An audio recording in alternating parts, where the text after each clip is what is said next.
Next ഇനിയുള്ളതാണ് financing decision അല്ലെങ്കിൽ leverage analysis. അതായത് we have to find out the composite leverage അല്ലെങ്കിൽ combined leverage, അതേപോലെ ഓപ്പറേറ്റിംഗ് ലെവറേജ്. അങ്ങനെ ശരിക്കും പറഞ്ഞു കഴിഞ്ഞാൽ ഒരു കമ്പനി അവരുടെ ഫിക്സ്ഡ് അസറ്റ്സ് യൂസ് ചെയ്തിട്ട് എങ്ങനെയാണ് അവരുടെ ഓണേഴ്സിനൊക്കെ റിട്ടേൺസ് കൊടുക്കുക, അതിനാണ് ലെവറേജ് എന്ന് പറയുക. സോ ഈ ചാപ്റ്ററിൽ മെയിനായിട്ട് നമുക്ക് ഈ മൂന്നെണ്ണമാണ് പഠിക്കാനുള്ളത്: operating leverage, financial leverage, composite leverage എന്ന് പറയുമ്പോൾ.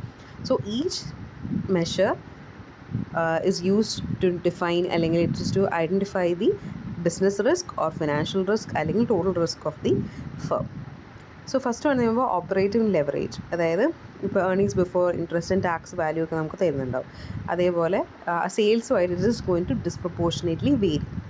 സോ ഇവിടുത്തെ സിറ്റുവേഷനിൽ what we are going to do is നമുക്കിങ്ങനെ വാല്യൂസ് തരുന്നുണ്ടാവും. ഇപ്പോൾ നമ്മൾ മാർജിനൽ കോസ്റ്റിങ്ങിലൊക്കെ പഠിക്കുന്ന സമയത്ത് നമുക്ക് കോൺട്രിബ്യൂഷൻ തരും, ഫിക്സ്ഡ് കോസ്റ്റ് തരും, പ്രോഫിറ്റിൻ്റെ പെർസെൻറ്റേജ് ഒക്കെ തരും. ഇതൊക്കെ വെച്ചിട്ട് നമ്മൾ ഒരു കോസ്റ്റ് ഷീറ്റൊക്കെ നമ്മൾ പ്രിപ്പയർ ചെയ്തിട്ട് അതിൽ നിന്ന് വാല്യൂസ് എക്സ്ട്രാക്ട് ചെയ്യും. സോ ആ വാല്യൂസൊക്കെ വെച്ചിട്ടാണ് ശരിക്കും പറഞ്ഞാൽ നമ്മുടെ അവിടെ ലെവറേജ് കാൽക്കുലേറ്റ് ചെയ്യുക. സോ ഓപ്പറേറ്റിംഗ് ലെവറേജ് നമ്മൾ കാൽക്കുലേറ്റ് ചെയ്യാൻ വേണ്ടി പറയുകയാണെങ്കിൽ അതിൻ്റെ formula is operating leverage is equal to contribution divided by earnings before interest and tax, അതാണ് ഇബിറ്റ്. ഓക്കെ, ഇനി കോൺട്രിബ്യൂഷൻ എങ്ങനെയായിരിക്കും നമുക്ക് കാൽക്കുലേറ്റ് ചെയ്യുക?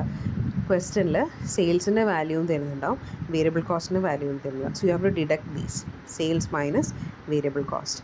ഇനി കോൺട്രിബ്യൂഷൻ റേഷ്യോ അല്ലെങ്കിൽ അത് PV റേഷ്യോ ആണെന്ന് പറയുക. ഈ contribution divide by sales you multiplied by 100, that's how you get the contribution ratio. അപ്പോൾ earnings before interest and tax ചിലപ്പോൾ ക്വസ്റ്റ്യനിൽ തന്നെ തന്നിട്ടുണ്ടാവും. ഓക്കെ, ഇനി നെക്സ്റ്റ്, ഇപ്പോൾ നമ്മളിപ്പോൾ ഓപ്പറേറ്റിംഗ് ലെവറേജ് മാത്രമാണ് കാൽക്കുലേറ്റ് ചെയ്യുന്നത്. ഇത് തന്നെ നമുക്ക് ഡിഗ്രി ഓഫ് ഓപ്പറേറ്റിംഗ് ലെവറേജ് ആയിട്ട് കാൽക്കുലേറ്റ് ചെയ്യാൻ പറ്റും. ഡിഗ്രി ഓഫ് ഓപ്പറേറ്റിംഗ് ലെവറേജ് എന്ന് പറയുമ്പോൾ ഈ സെയിൽസിനും അതേപോലെ നമ്മുടെ ഈ earnings before interest and tax, ഇത് രണ്ടും കൂടി നമ്മൾ കമ്പയർ ചെയ്യുന്ന സമയത്ത് അതിനൊരു പെർസെൻറ്റേജ് രീതിയിൽ കാണിക്കാൻ വേണ്ടിയിട്ടാണ് degree of operating leverage. So degree of operating leverage is equal to, അതിന് DOL എന്ന് പറഞ്ഞിട്ടാണ് റെപ്രസെൻറ്റേറ്റ് ചെയ്യുന്നത്, percentage change in EBIT divide by percentage change in sales.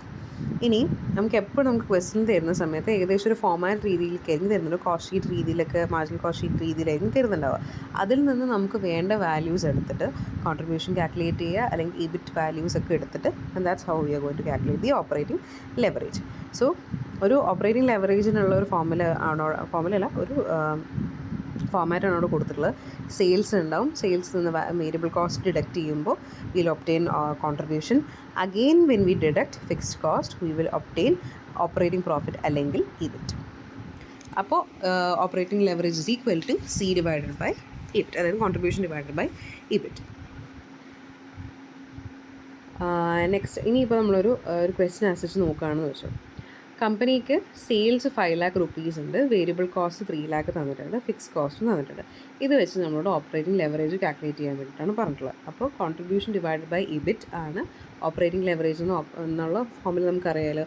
So with this data provided we have to find out the operating leverage. So first ആ format ആദ്യം തന്നെ വരയ്ക്കുക. Sales we have 5 lakh rupees, അതിൽ നിന്നും 3 lakh variable cost deduct ചെയ്യുക. What is the residual amount that we obtain? That is known as the contribution. ആ value ആണ് നമുക്കിനി ഇക്വേഷനിലേക്ക് എടുക്കേണ്ടത്. അത് മാത്രം പോരാ, we also have to find out EBIT. So അതെന്ന് എങ്ങനെയാണ്? കോൺട്രിബ്യൂഷനിൽ നിന്ന് വീണ്ടും ഫിക്സ്ഡ് കോസ്റ്റ് ഡിഡക്റ്റ് ചെയ്യുമ്പോഴാണ് will obtain the EBIT. Okay, so ഇത് സിമ്പിൾ ക്വസ്റ്റ്യൻ ആണ്. മോസ്റ്റ് പ്രോബബ്ലി ഇതുപോലെ ഇങ്ങനെ ഫോമാറ്റ് രീതിയിലൊക്കെ ആയിരിക്കും അവർ തരുന്നുണ്ടാവുക. ഓക്കെ, നെക്സ്റ്റ് അടുത്തതായിട്ട് നമുക്കുള്ളതാണ് ഇനി ഫിനാൻഷ്യൽ ലെവറേജ്. ഫിനാൻഷ്യൽ ലെവറേജ് എന്ന് പറയുമ്പോൾ ഇത് long term fixed interest bearing securities ഒക്കെ ആയിരിക്കും യൂസ് ചെയ്യുമ്പോൾ, ഡിബെഞ്ചേഴ്സ് ഒക്കെ പോലെയൊക്കെ അങ്ങനത്തെ സെക്യൂരിറ്റീസ് വെച്ച് യൂസ് ചെയ്തിട്ടൊക്കെ ആയിരിക്കും ഇതുപോലെ നമ്മൾ ഷെയർ ഹോൾഡേഴ്സിന് വോട്ടെവർ ആ ഓണേഴ്സിനൊക്കെ റിട്ടേൺ ആസറ്റ്സ് തിരിച്ചു കൊടുക്കുന്നുണ്ടാവുക. So bearing and preference shares along with equity, capital and capital structure. ഇതുപോലെ അവർ equity share holders whoever are owners അവർക്കൊക്കെ റിട്ടേൺ കൊടുക്കാൻ വേണ്ടിയിട്ടാണ് ഫിനാൻഷ്യൽ ലെവറേജ് എന്ന് പറയാം. ഓക്കെ, സോ ഫിനാൻഷ്യൽ ലെവറേജ് എന്ന് പറയുമ്പോൾ എന്താണ്? How do we calculated? Earnings before interest and tax divide by earnings before tax. Okay, ഇത് പ്രിഫറൻസ് ഷെയർസ് ഇല്ലാത്തൊരു സിറ്റുവേഷനിൽ. ഇനി പ്രിഫറൻസ് ഷെയർസ് ഉണ്ടെങ്കിൽ there is a slight difference in ആ formula, EBIT divide by EBT minus PD divided by 1 - T ആണ് ടാക്സിൻ്റെ percentage കൂടി include ചെയ്തിട്ടുണ്ടെങ്കിൽ. ഓക്കെ, ഇനി അതിൽ തന്നെ നമ്മൾ നേരത്തെ degree of operating leverage calculate ചെയ്തിട്ടുണ്ടായിരുന്നു. ഇവിടെയും degree of operating leverage calculate, that is also a percentage between the earnings per share and earnings before interest and tax. അപ്പോൾ അങ്ങനെയാണ് കാൽക്കുലേറ്റ് ചെയ്യുക. Degree of financial leverage is equal to percentage change in EPS divided by percentage change in EBIT. Okay, അപ്പോൾ ഇതിൽ തന്നെ നമ്മൾ എങ്ങനെ financial leverage calculate ചെയ്യുക, ഇതിനും ഒരു ഫോമാറ്റ് ഉണ്ട്. നേരത്തെ നമ്മൾ കണ്ട പോലെ തന്നെ ഇവിടെ ഫസ്റ്റ് തന്നെ നമുക്ക് ക്വസ്റ്റ്യൻ ഇങ്ങനെ തരും, EBIT എന്നുള്ള വാല്യൂ നമുക്ക് തരും. ഈ ടാക്സും നമ്മൾ അതേപോലെ ഇൻട്രസ്റ്റും എല്ലാം ഡിഡക്റ്റ് ചെയ്യുന്നതിന് മുമ്പത്തെ വാല്യൂ, അതിൽ നിന്ന് നമ്മൾ ഓരോന്നായിട്ട് സ്റ്റെപ്പ് ബൈ സ്റ്റെപ്പായിട്ട് ഡിഡക്റ്റ് ചെയ്യണം. ഫസ്റ്റ് ആ EBIT പറയുന്ന പോലെ തന്നെ EBIT, ഫസ്റ്റ് ഇൻട്രസ്റ്റ് ഡിഡക്റ്റ് ചെയ്യും, അത് കഴിഞ്ഞിട്ട് പിന്നെ ടാക്സ് വാല്യൂ ഡിഡക്റ്റ് ചെയ്യുള്ളൂ. പിന്നീട് നമുക്ക് കിട്ടുന്നതാണ്, പിന്നീട് കിട്ടുന്ന വെച്ചിട്ടായിരിക്കും നമ്മൾ EPS കാൽക്കുലേറ്റ് ചെയ്യുക. So earnings before interest and tax minus interest, so will get earnings before tax. അത് കഴിഞ്ഞ് പിന്നീട് ടാക്സിന് പേഴ്സൻറ്റ് ഡിഡക്റ്റ് ചെയ്യും. The value that we obtain is earnings after tax. ഇവിടെ ശ്രദ്ധിക്കേണ്ട കാര്യം എന്ന് വെച്ച് കഴിഞ്ഞാൽ പ്രിഫറൻസ് ഡിവിഡൻറ്റ് കൊടുത്തിട്ടുണ്ട് എങ്കിൽ you have to deduct preference dividends, or else you can directly go to calculating EPS. So financial leverage is equal to EBIT divide, ഇപ്പോൾ ഇവിടെ പ്രിഫറൻസ് ഡിവിഡൻറ്റ് ഉള്ളതുകൊണ്ട് നമുക്ക് എന്ത് ചെയ്യേണ്ടി വരും, അതുകൂടി കൺസിഡർ ചെയ്യേണ്ടി വരും. അല്ലെങ്കിൽ EBIT divided by EBT, or if there is an presence of preference dividend, EBIT divided by EBT minus PD by 1 minus T. Okay, so ഇപ്പോൾ ഇവിടെ ഒരു ക്വസ്റ്റ്യൻ നമുക്ക് നോക്കാം. ക്വസ്റ്റ്യൻ നമുക്ക് തന്നിട്ടുള്ളത് വെച്ച് കഴിഞ്ഞാൽ A limited, B limited, C limited, അങ്ങനെ 3 കമ്പനീസ് എന്നുള്ള രീതിയിലൊക്കെ ആയിട്ട് അവർക്ക് കൊടുത്തിട്ടുണ്ട്. അതായത് calculate financial leverage for each cases. So ഇവിടെ ഇക്വിറ്റി ഷെയർസ് തന്നിട്ടുണ്ട്, അത് എത്രയാണ് അവരുടെ ഫേസ് വാല്യൂ തന്നിട്ടുണ്ട്, നമ്പർ ഓഫ് ഷെയർസ് തന്നിട്ടുണ്ട്, ഡിബെഞ്ചേഴ്സ് അവർ എത്രത്തോളം യൂസ് ചെയ്തിട്ടുണ്ട്. ഇതിൽ ഒരു പാറ്റേൺ പോലെയാണ്, ചിലതിൽ എല്ലാത്തിനും ഇക്വിറ്റി ഷെയർസ് യൂസ് ചെയ്തിട്ടുണ്ട്, അല്ലെങ്കിൽ ചിലതിൽ A ലിമിറ്റഡ്, B ലിമിറ്റഡിൽ മാത്രമേ അവർ ഡെറ്റ് യൂസ് ചെയ്തുള്ളൂ, C ലിമിറ്റഡിലില്ല. So there are several scenarios തന്നിട്ടുണ്ട്. സോ ഫസ്റ്റ് വൺ എന്ന് പറയുമ്പോൾ നമുക്ക് തന്നിട്ടുള്ളത് that is earnings before interest and tax. That is നമ്മൾ അവിടെ ഓപ്പറേറ്റിംഗ് പ്രോഫിറ്റ് എന്നുള്ളൊരു വാല്യൂ ആണ് നമ്മൾ എടുക്കുന്നത്. ദെൻ നേരത്തെ പറഞ്ഞ പോലെ ആ ഫോമാറ്റ് അതേപടി ഫോളോ ചെയ്യുക.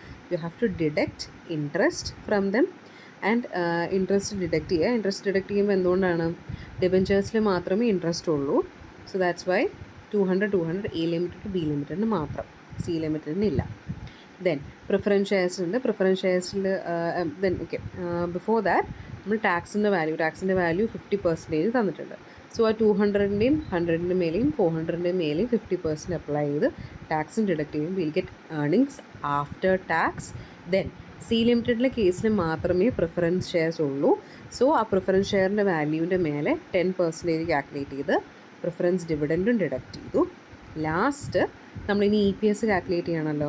അപ്പോൾ EPS കാൽക്കുലേറ്റ് ചെയ്യുമ്പോൾ that is our net income divide by number of shareholders. എത്രയാണ് നമുക്ക് കിട്ടിയിട്ടുള്ളത്, 100 ഡിവൈഡ് ബൈ എത്രയാണ് നമ്മുടെ ഷെയർ ഹോൾഡേഴ്സ് ചെയ്ത് കഴിഞ്ഞാൽ അതിൻ്റെ EPS വാല്യൂ കിട്ടും.